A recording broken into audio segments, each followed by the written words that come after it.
ज्ञानेश्वरीची अविटगोडी चाखू इच्छिणाऱ्या सर्व श्रोत्यांना आमचा नमस्कार. सर्व श्रोत्यांनी पूर्ण चित्त एकवटून ध्यानस्थ बसून डोळे मिटून शांतपणे ज्ञानेश्वरीच्या ओव्यांचा आस्वाद घ्यावा ही नम्र विनंती.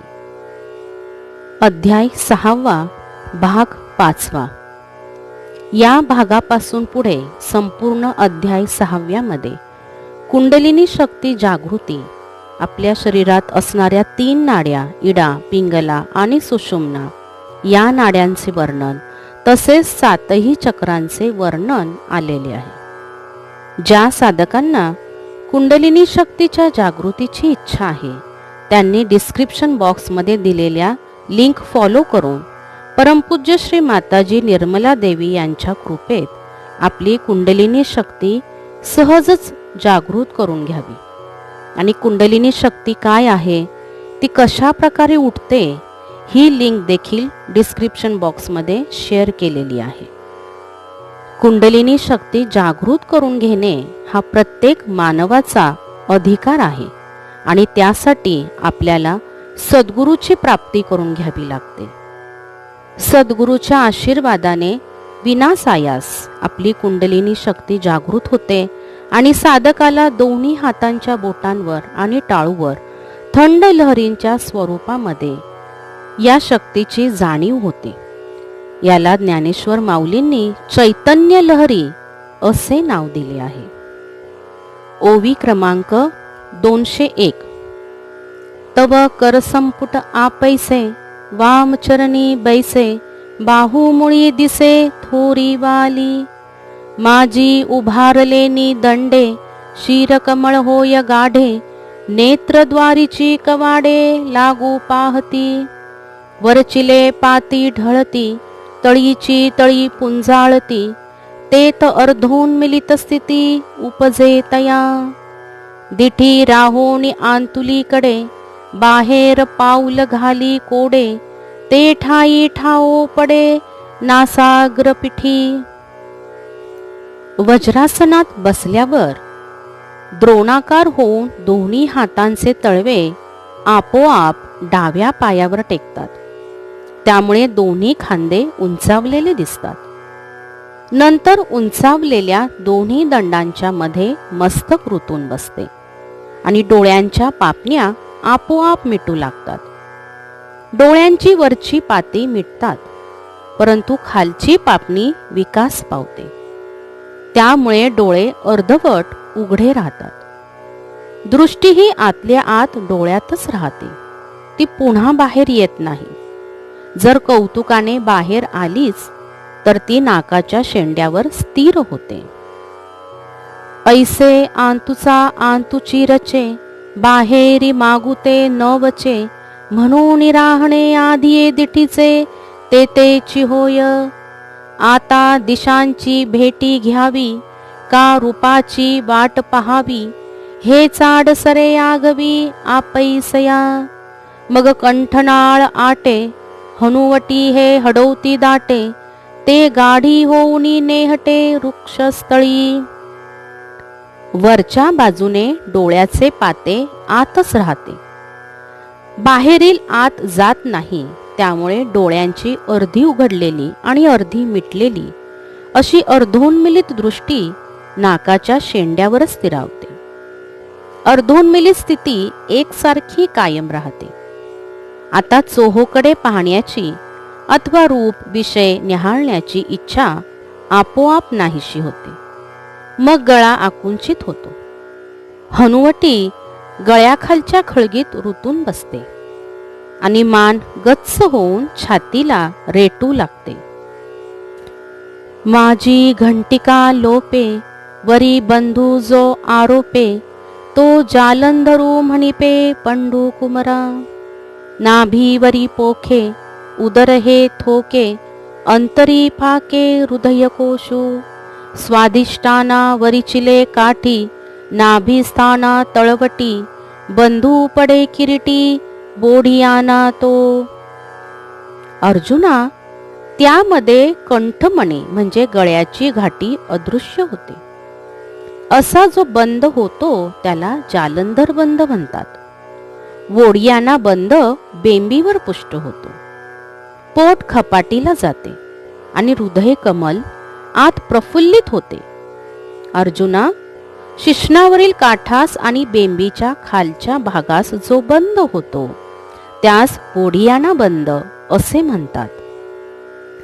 ऐसी शरीरा बाहेरीलकडे अभ्यासाची पाखर पडे, तवांतु त्राय मोडे मनोधर्माची.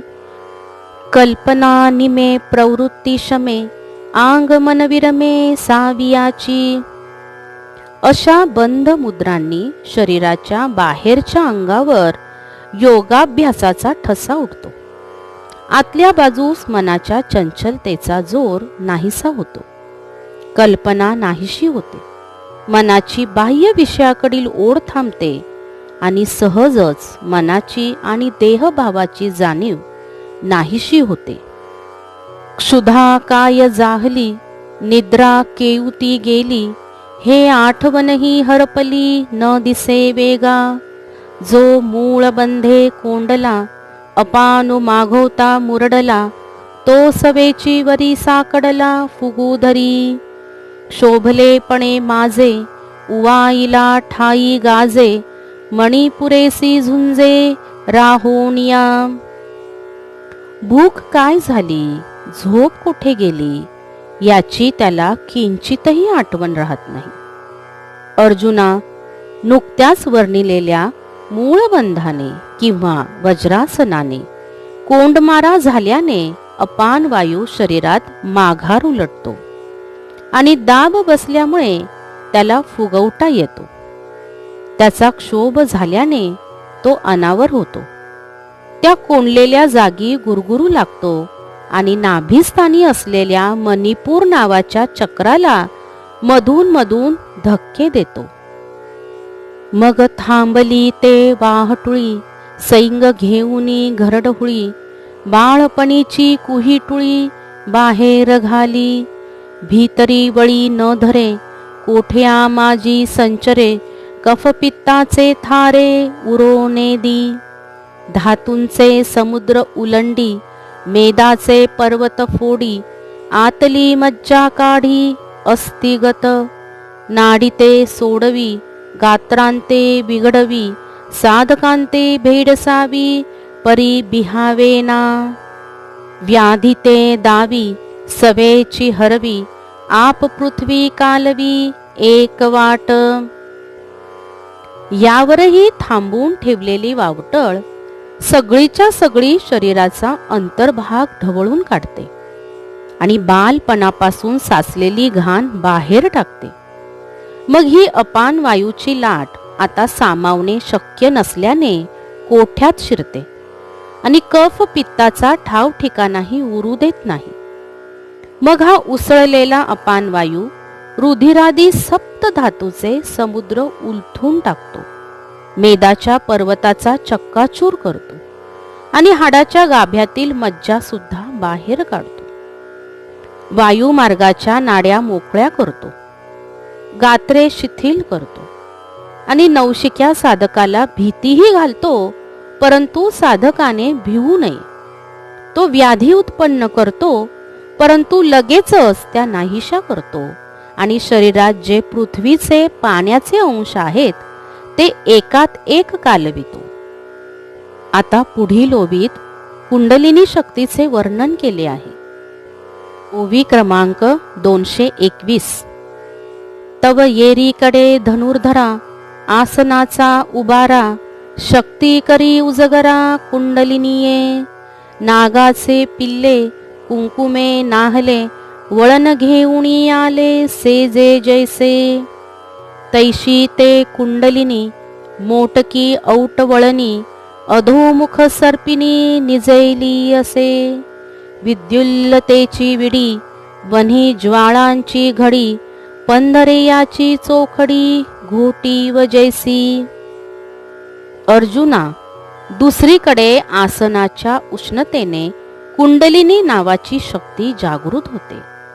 नागिनीची पिल्ले कुंकवाने न्हाल्यासारखे जसे वेटोळे घालून झोपी जावे, त्याप्रमाणे ती कुंडलिनी शक्ती लहानशी 3.5 वेटोळे घालून खाली तोंड करून नागिनीसारखी निजलेली असते.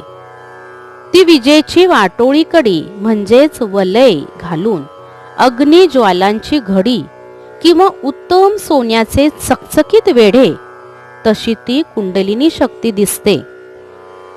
तैशी सुबद्ध आटली पुटी होती दाटली, ते वज्रासने चिमुटली सावध होय. तेथ नक्षत्र जैसे उलंडले, की सूर्याचे आसन मोडले, तेजाचे बीज विरुढले अंकुरेशी.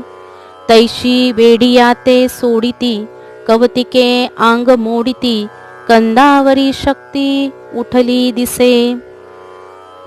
तशी ती कुंडलिनी शक्ती नाभिस्थानी लहानशा पुडात नीट बंधांनी जखडलेली असते. वज्रासनामुळे तिला चिमटा बसतो आणि ती जागी होते.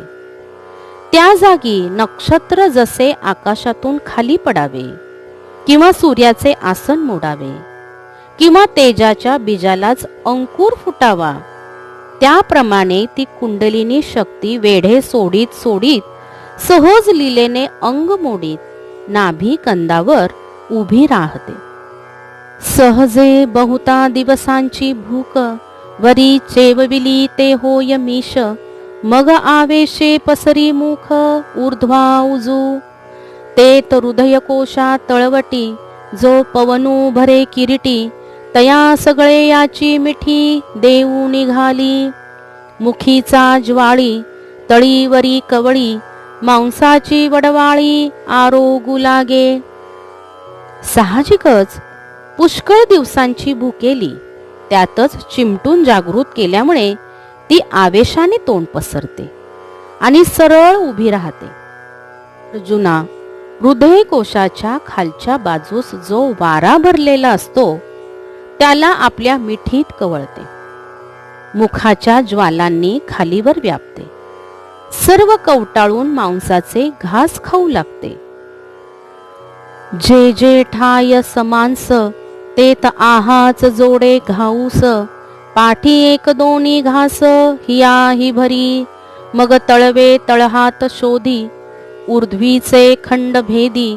झाडा घे संधी प्रत्यंगाचा, आधार तरी न संडी, परी नखीचे ही सत्व काढी. त्वचा धुनी जडी पांजरेशी, अस्तीचे नळे निरपे, शिरांचे हिर वोरपे. तव बाहेरी विरुडी करपे रोम बीजांची.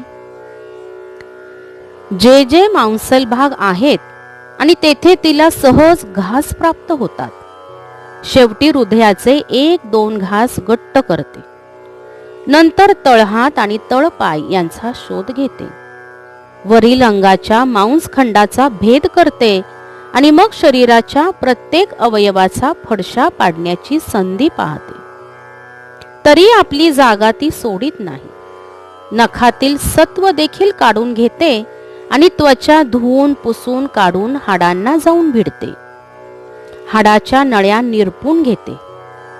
शिराच्या काड्या ओरपून घेते. त्यामुळे बाहेरच्या बाजूस असलेल्या केसांची वाढ खुंटते. मग सप्त धातूंचा सागरी, तहानेली घोट भरी, आणि सवेची उन्हाळा करी खडखडीत. नासा पुटोनी वारा, जो जातसे अंगुळे 12, तो गचिये धरुणी माघारा आंतू घाली. तेत अधवरवते आकुंचे, ऊर्ध्व तळवते खाचे, तया खेवा माझी चक्रांचे पदर उरती. मग तहानलेली पिडलेली कुंडलिनी सप्त धातूच्या समुद्राचा घोट घेते आणि लगेचच शरीराचा खडखडीत उन्हाळा करते. दोन्ही नाकपुड्यातून 12 बोटे शिरणारा वाराही ती गच्च धरून परत आतल्या बाजूला खेचते. अशा स्थितीत खालचा अपानवायू वर आकुंचित होतो आणि वरचा प्राणवायू खालच्या बाजूला रेटला जातो. या प्राणापानाच्या भेदीत षटचक्रांचे नुसते पदर तेवढे उरतात. एरवी तरी दोन्ही तेव्हाची मिळती, परी कुंडलिनी नावेक दुश्चित होती. ते तयाचे म्हणे परवती, तुम्ही चिकायसी येथे. आईके पार्थिव धातू आगवी, आरोगिता काही नुरवी. आनिया पात तव ठेवी पुसोनिया. ऐसी दोन्ही भूते खाये, ते वेळी संपूर्ण धाये. मग सौम्य होऊन राहे सुषुम्ने पाशी. वास्तविक प्राण आणि अपान वायू यांचे केव्हाच मिलन झालेले असते, परंतु कुंडलिनी शक्ती संतापते आणि त्यांना म्हणते, पलीकडे व्हा, तुमचे येथे काय काम आहे. जुना ऐक, यातले रहस्य असे आहे की कुंडलिनी शरीरातील पृथ्वीचे सर्व अंश खाऊन टाकता टाकता काही शिल्लक ठेवत नाही. अशा प्रकारे शरीरातील पृथ्वी आणि आप म्हणजे पाणी यांचा फडशा पाडल्यानंतर त्या कुंडलिनीची पूर्ण तृप्ती होते आणि मग ती शांत होऊन सुषुम्ना नाडी जवळ स्थिर राहते. सुषुम्ना नाडी म्हणजे आपल्या शरीराच्या मध्यभागी असणारी जी नाडी, जिला सुषुम्ना नाडी किंवा ब्रह्मनाडी असे म्हटले जाते. जी डाव्या बाजूला असते तिला इडा नाडी म्हणतात, जी उजव्या बाजूला असते तिला पिंगला नाडी असे म्हणतात. आणि आपल्या शरीरातील 7 चक्रे ही सुषुम्ना नाडीवर क्रमाक्रमाने वसलेली असतात. सर्वात पहिले चक्र, ज्याला मूलाधार चक्र असे म्हणतो, ते कुंडलिनी शक्तीच्या खालच्या बाजूस असते. त्यावर मूलाधारामध्ये कुंडलिनी शक्ती 3.5 वेटोळे घालून वास करते. ही शक्ती जेव्हा ऊर्ध्वमुखी होते म्हणजे वरच्या बाजूला तोंड करते, तेव्हा ती वर असलेल्या षटचक्रांचे, षट म्हणजे 6 चक्रांचे भेदन करते. प्रथम ती नाभी चक्रात जाते आणि मग पुन्हा खाली येऊन स्वादिष्टान चक्रातून वर नाभी, हृदय, विशुद्धी, आज्ञा आणि सहस्त्रार चक्रापर्यंत पोहोचते. सहस्त्रार चक्र हे ब्रह्मरंध्रामध्ये असते. याचे वर्णन आपण पुढील काही ओव्यांमध्ये किंवा पुढील काही भागांमध्ये नक्कीच पाहणार आहोत.